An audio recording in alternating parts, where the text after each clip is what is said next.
Our headliner comedian for this week is Dylan Vattelana. Dylan was one of our headliners earlier in the year. Very, very funny guy. I met him when he lived in Richmond. Now he's in Florida. He's performing all over the place.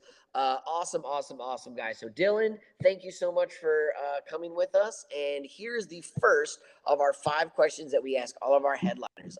And the first question is, what was the reaction of the first family member who you told you were going to become a comedian? Like, who were they, and then what was their reaction? That's a great question. It was my dad. I told my dad I wanted to be a comedian, and I told my dad the very first time I ever did comedy. I didn't invite anybody. I just did it, and then I called my dad afterwards, and he I remember him telling me, "Why didn't you do this sooner?" My dad is a huge influence in my life, not only comedically but definitely comedically. And even to this day, if I think of a joke and I want to find out if it's funny, he's a good litmus test for if it will work on stage. So definitely my dad, and he was very supportive. Yeah. My dad also was super supportive of me. He always like tries to like help. But what you said, the litmus test, my wife, I always tell, is like my professional comedy barometer. Because Yeah. anytime I have an idea for a joke, if I run it by her, she'll always go like, "Oh, I don't like that at all. I don't think you should not do that joke. That's in Yeah. poor taste." And then like I do the joke and it kills. It So murders. so you're the opposite. So if she hates it, you know it's gonna be good. Yeah, she's always like, "Oh, I don't think people are gonna think that's funny. That's mean. You're being mean." And then like Yeah. I'll say it and it'll kill, and she'll be like, "Well, that's just because their humanity is the lost cause," and So yeah, yeah. If she's like, "Oh, that's gonna be funny," I'm like, "Well, throw that one out." Yeah. Fuck that. Yeah, no, that's not gonna work at all. All right, second question, Dylan. What is the worst show you've ever done? I always tell people I did a college show once in Madison, Wisconsin, in at noon in front of a pizza, a DIY do it yourself pizza buffet where they added all the toppings to their pizza and then put it through like a metal like heater cooker thing. And while they were standing there waiting for their personal pizzas to cook, I was doing stand up like 10 feet away. Oh. It was Oh. awful. It was just the worst 55 minutes of my life. They could have Yeah. cared that I was there.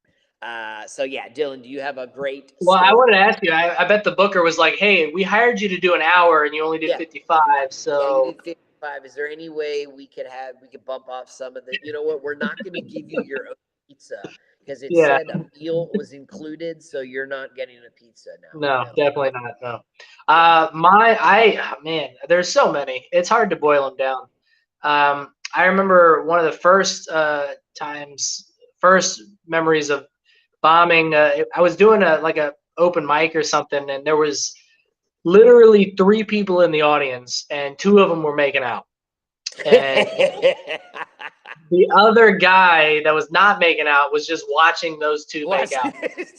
And so I just started to watch them too. I stopped talking for a few minutes, and no one seemed to notice.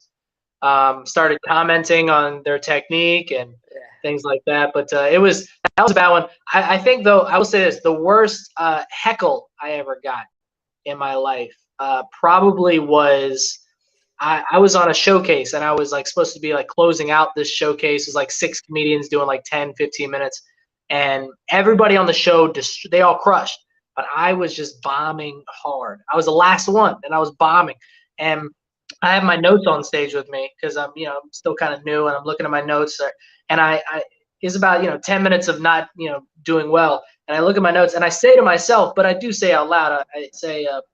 All right, how am I going to get out of here? What am I going to get out of here? Well, like looking at my jokes, and I say, how am I going to get out of here? And somebody in the crowd goes, run. And that got the biggest laugh of the night. And then I just walked off the stage in shame. Yeah, that happens sometimes. And then mysteriously, an audience member from the crowd that had the best line of the night finds that his car is all 4 tires have been slashed. It's the weirdest thing in the world. I don't know. Yeah, Yeah, it's weird how the universe works. yeah, karma basically. Yeah, no, I've had things like that happen before, and there's no good way to. There's it's so hard because you never know. Like I always come on and the first thing I say is like, "Hey guys, how's it going?" And like I had a guy, and normally they're all like, "Oh, great, yeah," they clap. But like I had one guy come in, I said, "Hey guys, how's it going?" And he went, "Awful now that you're here." And like Oh it just God. threw me, and I was like, "Is that how we're gonna start? Like, is that how we're What? starting the show? Like, this is not good. Like, you should Yeah. like." Yeah. It's not. You're not even digging the hole. The audience brought the shovels. Yeah, yeah. It's awful now that you're here. I was like, well, I'm supposed to be here. This is my Yeah. job. You Like, you I'm don't being have to paid be, to sir. be here. You don't have to be here. You can be anywhere. You paid to be here, sir. I'm getting paid to be. Yeah, exactly, Yeah, man. It's yeah. terrible. All right. Third question. What is one book or podcast you should read or listen to? I always talk about, like, I always listen to, like, 7 Habits of Highly Influential People, or like, um, uh, like the Secret, or things like, just, it doesn't have to be a comedy related thing. Maybe it's just like a book or a podcast about business. Do you have something that you could recommend to like new comics? I do. I mean, you probably already know what this book is. I'm not saying anything brand new, but the most comedic book I found influential was Steve Martin's Born Standing Up. Born Center, that Um, was all. Yep. it's such an amazing book. It's an autobiography of him, but it also just dives into little epiphanies and moments of inspiration that he had that I have also, like, I've reached when I reach that level, uh, or even if I pass that level and I see that he reached it, and I'm like, okay, but then I see other things that I haven't done yet, and I'm like, oh my God, okay, that's something I need Yeah. to look out for. It's such an influential book, and it's also just a very entertaining book. Like, Yeah. it's funny. It's a funny book. Books are very hard to be funny because you're reading, Yeah. and it's Yeah. just not. It's weird, but that is a hilarious book. Born Standing Up by Steve Martin, hands down.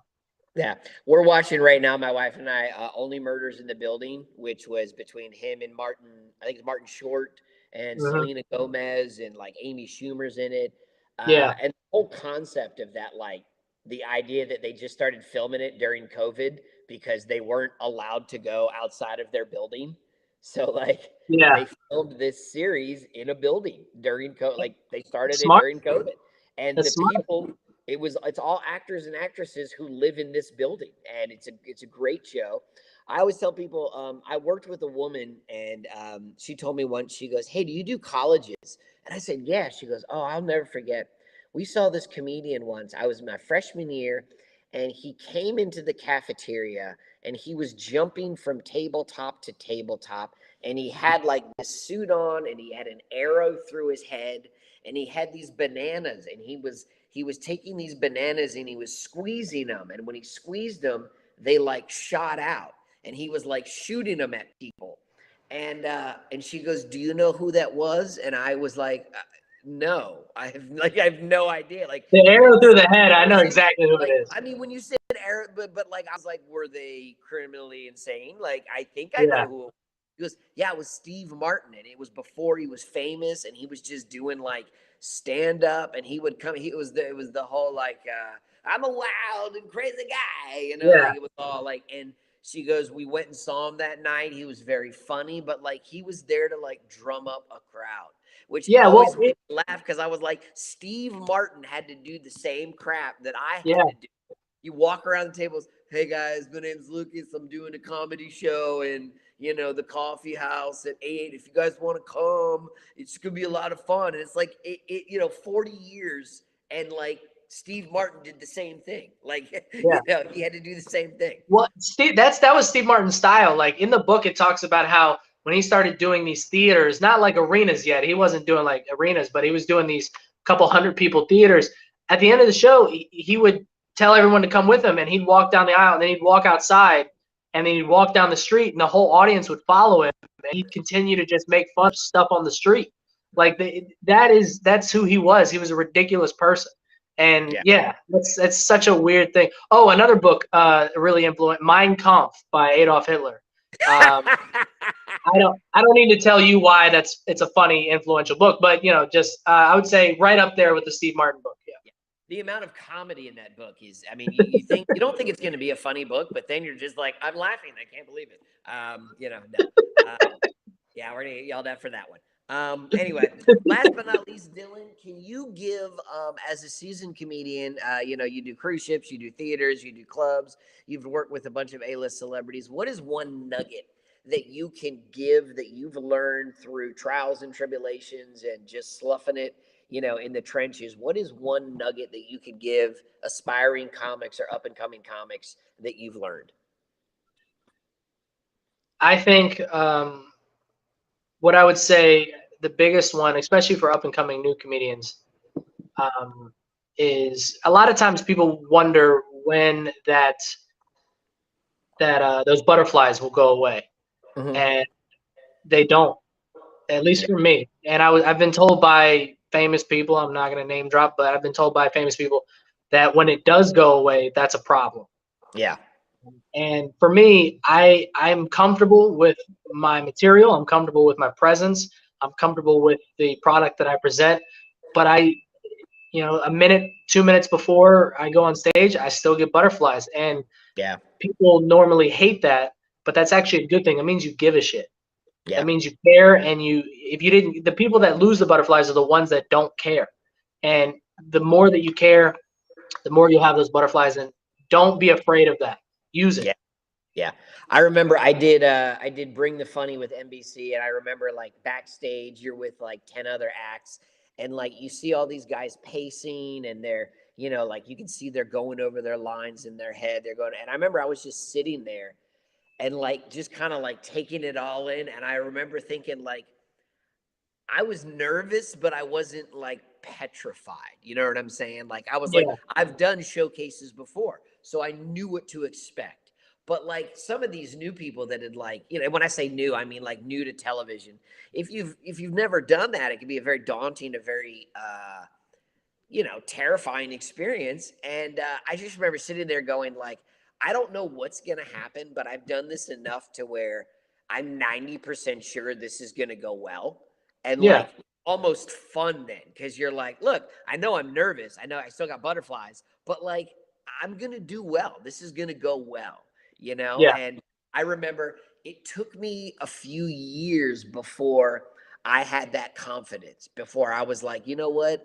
I don't know this audience. I've never been to this club before, but like I know that my jokes and my setup and my delivery are good enough. I'm going to get laughs. And I think like that's really where you go from one level to the next. And it's just from doing it over and over and over And again. audiences can tell. And audiences can Yes, tell, like when you have that confidence, where the confidence of, instead of I hope this works, it's like this is gonna work. this is going to Like work. audiences can tell, and that just adds another layer, like you're saying, to your personality, your charisma. That's awesome.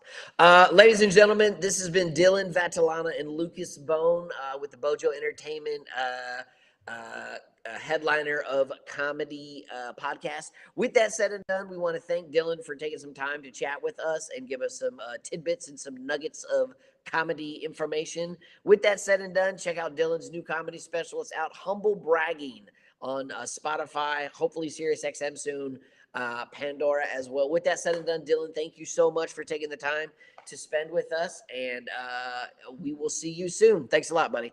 Thank you. All right. Thanks a lot, Dylan. Bye bye.